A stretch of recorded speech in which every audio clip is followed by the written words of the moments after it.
Good morning, good afternoon, good evening, whatever time it is for you, wherever you happen to be right now. This is episode number 9 of the Results Matter podcast. I'm Mike Voories, and I help business leaders, entrepreneurs, and sales professionals become measurably more successful. Today, I'm going to talk about leadership. More specifically, I want to compare a couple historic American leaders to 3 still very relevant leadership principles we can use today to become measurably more successful. Let's explore. Quick ask before we jump in. Please subscribe and share the podcast with others. It'll really help us get this content to more people who could really benefit from it. The Results Matter podcast is available in video on YouTube and, of course, all the different audio podcast listening platforms. Here we go.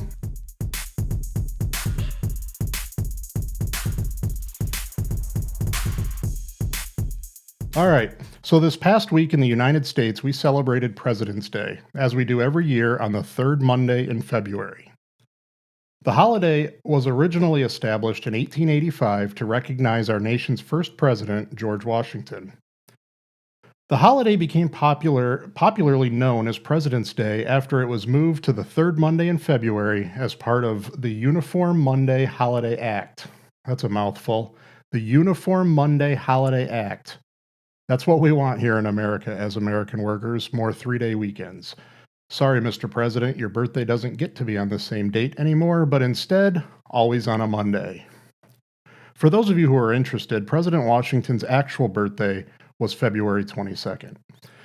The Uniform Monday Holiday Act included a provision to begin including Abraham Lincoln, too, whose actual birthday was February 12th. Here's an interesting fact.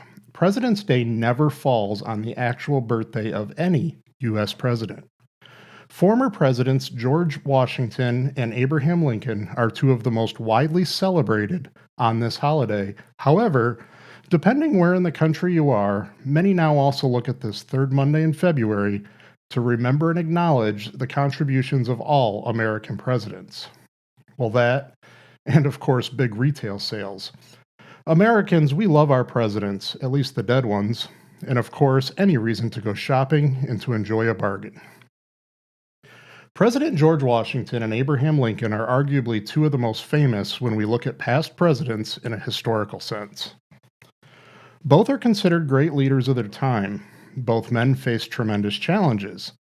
Challenges far greater than the garden variety challenges we get worked up about today. Both men made a tremendous impact on our nation and this world. And both men left us with still applicable to this day leadership lessons to learn from, and that's today what I want to explore. We talked in episode 8 about how truly great leaders, when they leave an organization, they leave it well prepared to continue succeeding without them, perhaps even better without them. An organization that falls apart once the great leader is gone didn't have a great leader at all. Let's call this example number 1 on the list of leadership lessons left behind by Presidents Washington and Lincoln. Leadership lesson number 2, build a winning team. This obviously means for a leader to surround themselves with the absolute best people, but it also matters what a leader does with and for their people. Both of these leaders were focused on getting results more than getting along. George Washington was known for surrounding himself with people who weren't afraid to tell him the truth, instead of those folks who would have told him what he wanted to hear. Now, Abraham Lincoln surrounded himself with people who had strong egos, high ambitions, and also weren't afraid to argue with him. Surrounding yourself with smart people who aren't afraid to speak up can be risky if you don't also possess leadership lesson number 3, which is total ownership. Conflicting opinions and ideas can paralyze decision-making in the absence of a strong leader who takes total ownership. There is tremendous value in a leader's ability to gain consensus and buy-in. It's very important. It's one of the most vital abilities of a great leader. But when an agreeable decision can't be reached, it's the leader's duty to make a decision and then make that decision work. Leaders can't be afraid. Well, I guess they can't afford to either.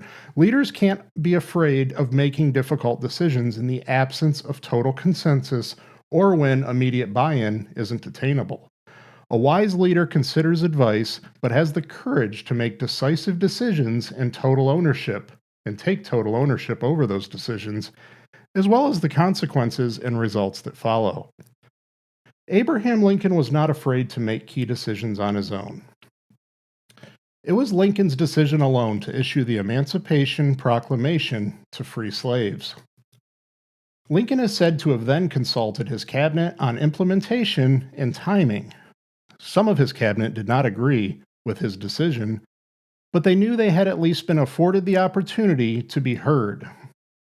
One cabinet member suggested waiting for a victory in the battlefield to issue the proclamation, and Lincoln agreed. Lincoln was a take total ownership type of leader, and so should you be. With more time, we could undoubtedly uncover dozens more leadership lessons from our nation's first and 16th president. Historians could probably add hundreds of examples to our list. But for today, in the spirit of President's Day, I challenge you to think deeply about these three. Number one, are you building a team that will be able to perform well one day without you? Heck, maybe even better without you. Number two, are you surrounding yourself with people who aren't afraid to tell you their honest opinion and ideas? Or do you prefer destructive obedience on your team? And finally, number three, do you have the courage to make tough decisions even without immediate consensus? Do you take total ownership of your decisions, the consequences, and the results? So, build the best team imaginable. Encourage them to argue with you, and then own it. If you're ready to get serious about becoming the best leader you can possibly be, Voories Business Solutions is here to help. Thank you so much for listening today to the Results Matter podcast. If you enjoy or find this content useful, would you please subscribe and share the podcast with others? It'll really help us get this content to more people who could really benefit. The Results Matter podcast is a production of Voories Business Solutions. If you'd like to learn more about additional services, products, and solutions designed to give your business an unfair advantage, you'll find a link to VooriesBusiness.com in the show notes. Be sure to sign up for free business coaching delivered right to your inbox. Again, thank you so much for listening today to the Results Matter podcast.